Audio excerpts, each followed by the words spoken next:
بعد ما طاحت الشتا ولله الحمد، وبعد ما تلغى نحر الأضحية بصفة رسمية، اتجهنا للسوق بالفعل واللي كتعتبر من كبار الأسواق بالمغرب.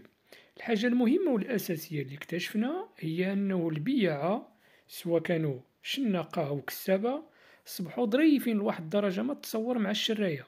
نترككم مع الفيديو باش تعرفوا الأثمنة. هنا هنا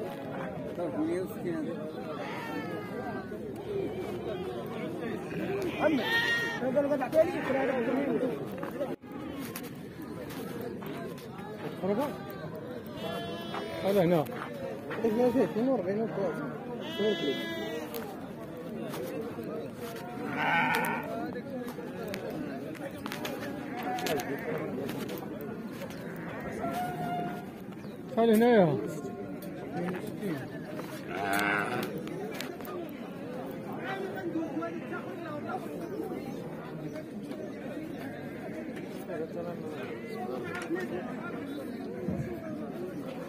سبعة وأربعين.